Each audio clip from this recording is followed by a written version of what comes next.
পেঁয়াজ কত করে পাচ্ছেন? হ্যাঁ 70 টাকা বেস্ট কোয়ালিটি। জিনিসের দাম টাম কেমন, বেশি না কম? আছে ওই 30 টাকা কিনে 90 টাকায় বেচে নাকি 80 টাকা কিনে 90 টাকায় বেচে? ইন্ডিয়া যে এমবার্গো দিয়েছিল সেটি আজকে উঠিয়ে দিয়েছে এবং আমি আশা করব যে পেঁয়াজের দামটা কোরবানির নাগাদ এটি 50 টাকার মধ্যেই চলে আসবে। ভারত থেকে পেঁয়াজ রপ্তানিতে নিষেধাজ্ঞা তুলে দেওয়ায় কোরবানির ঈদের আগেই পেঁয়াজের দাম কেজি প্রতি 50 টাকার মধ্যে চলে আসতে পারে বলে জানিয়েছেন ভোক্তা অধিকার সংরক্ষণ অধিদপ্তরের মহাপরিচালক AHM শফিকুজ্জামান।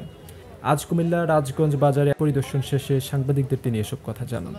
এ সময় উপস্থিত ছিলেন ভোক্তা অধিকার সংরক্ষণ অধিদপ্তরের পরিচালক ফকির মোহাম্মদ মনোয়ার হোসেন, নিরাপদ খাদ্যের কেন্দ্রীয় উপপরিচালক BM মশিউর রহমান, BSTI এর উপপরিচালক রিয়াজুল হক, সিনিয়র সহকারী কমিশনার মোশাররফ হোসেন, ভোক্তা অধিকারের উপপরিচালক ফয়জুল্লাহ ও ভোক্তা অধিকার কুমিল্লা সহকারী পরিচালক আসাদুল ইসলাম।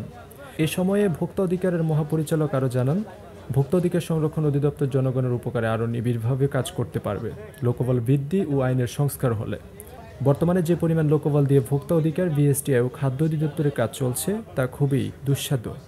রাজগঞ্জ বাজার পরিদর্শনকালে ভোক্তা অধিকারের মহাপরিচালক চিনি, পেঁয়াজ ও মাংসের বাজার দর পর্যবেক্ষণ করে সেখানে ভেজাল খুঁজে পান। এ সময় তিনি স্থানীয় সহকারী পরিচালককে ভেজাল দামে পণ্য বিক্রি করা দোকানগুলোর বিরুদ্ধে ব্যবস্থা নিতে নির্দেশ দেন। নিত্য পণ্য নিয়ে যে অস্থিরতা, সেখানে আমাদের পেঁয়াজ সহ আমাদের যে কাঁচা পণ্য সেটি অলমোস্ট কিছুটা স্থিতিশীল থাকলেও, যেমন পেঁয়াজের দামটা ঠিক এই মৌসুমের তুলনায় এখন তো পেঁয়াজের হারভেস্টিং সিজন সেই অনুযায়ী একটু বৃদ্ধি পেয়েছে। কিন্তু আজকে একটি সুসংবাদ আছে, ইন্ডিয়া যে এমবার্গো দিয়েছিল সেটি আজকে উঠিয়ে দিয়েছে এবং আমি আশা করব যে পেঁয়াজের দামটা কোরবানির নাগাদ এটি 50 টাকার মধ্যেই চলে আসবে।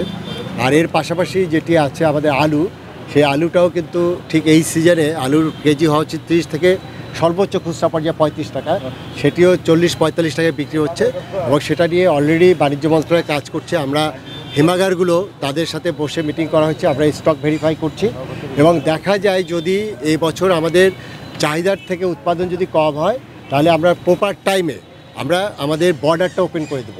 অর্থাৎ ভোক্তাদের স্বার্থ বিবেচনায়, কৃষকদের স্বার্থ বিবেচনায় আমরা কৃষি মন্ত্রণালয়, খাদ্য মন্ত্রণালয়ে বসে আমরা এই আলু, পেঁয়াজ এটা কখন আমরা বর্ডার ওপেন করে দেব যাতে আপনার বৃদ্ধিটা না হয় এবং সাধারণ ভোক্তারা যাতে কষ্ট না পায়। কাগজ নিউজ ডেস্ক।